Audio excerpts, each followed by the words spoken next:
हाय, कसे आहात तुम्ही सर्वजण? ठीक का आमचं हे पिल्लू बघा काय करतंय. आणि तो पिल्लू तिकडं गाडीसाठी रडत बसलेला आहे. त्याला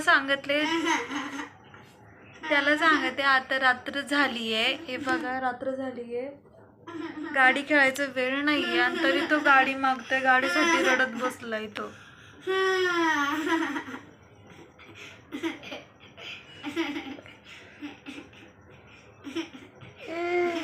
आता असतोय तो, खूप त्रास देतो मित्रांनो, बहिणींनो.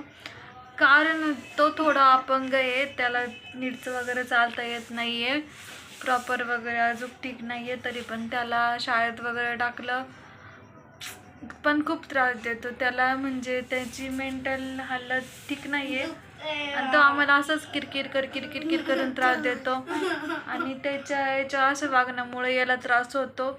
आणि माझ्यात कोणीच नाहीये ना, मीच एकटी पोरांना असते बघायला, दुसरं कोणीच नाहीये. बाहेरचे घर भांड्याचे कामं करून मग या 2 पोरांना सांभाळते. मोठी पोरगी हॉस्टेलला आहे, शाळेला.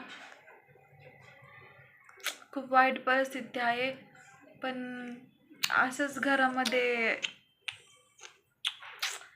काय आता, हा प्रत्येकाच्या घरामध्ये असतं, प्रत्येक गोष्टी सांगून नाही चालत. दादा इकडे बघ रे, तुझं नाव काय आहे?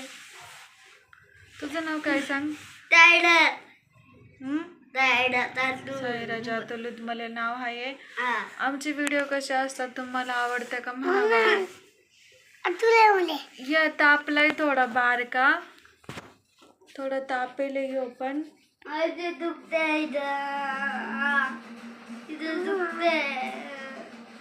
आणि झालं का तुमचं जेवण वगैरे? आम्हाला जेवण वगैरे बनवायचं आहे, पण आता तापले याला घ्यायला कोणीच नाहीये. याला पहिलं झोपवावं लागन आणि त्याला पहिलं शांत करावं लागन, मग स्वयंपाक वगैरे करावं लागन. आताच कामावरून आला, सारखं असंच किरकिर करत होता, अजिबात शांत नसतं. त्याच्यामुळं पण आमची हालत बेकार होऊन जाते आणि समजून घेणार कोणीच नाहीये. सगळी एकटीवरती असल्यामुळं खूप डेंजर हालत होऊन जाते. या दोघांना घेऊन कामावर जावं लागत. कधी कधी याला शाळा असले का मग याला शाळेत सोडते आणि या बारक्याला घेऊन जाते. आता ऊन पण खूप झालंय ना, आणि 2-3 घरचे धुणं भांडे करायचे म्हटल्यावरती त्रास होते. याला हाताला धरून जावं लागत. कधी बालवाडी चालू असली तर बरे, पण आता 2-3 दिवस बालवाडीला सुट्ट्या आहात ना, मग त्याच्यामुळं एकटं सोडून नाही जाता येत. घाण नको खाऊ.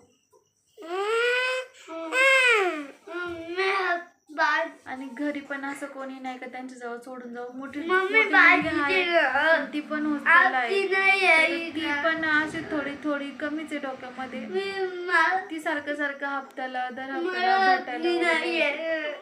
ह्यो बघा, ह्यो असंच आहे बरं का. असं नका समजू की तो व्हिडिओ काढते पोरगा रडतोय असं लक्ष वगैरे देत नाही. तो कायम असं त्याचं 24 तास असंच चालतं. जवळ झोपतो तोपर्यंत शांत आहे. मला त्याला टाकायचं होतं, जी शाळा असते ना अपंगाची, तिथे टाकायचं होतं, पण मी आज घरच्यांना विचारलं तर नाही टाकून देऊ राहिले. आणि त्याचा मग आम्हाला त्रास होतो. त्याला जर शाळेत टाकलं तर त्याचं चांगलं होईल. त्याला सगळं म्हणजे त्याचा जो शरीराचा विकास नाही झाला तो होईल. त्याला औषधं वगैरे चांगले गोळ्या देतील, पण इथं घरी राहून त्याला काहीच नाहीये. त्याला अशी सोय चांगली नाहीये.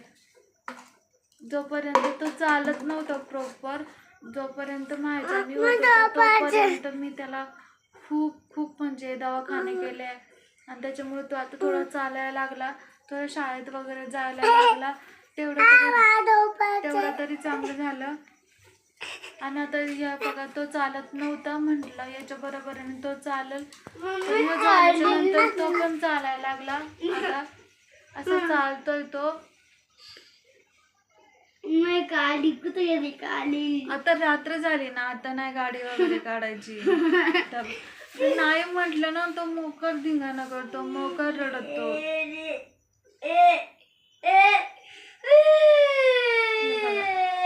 असतं त्याची परिस्थिती.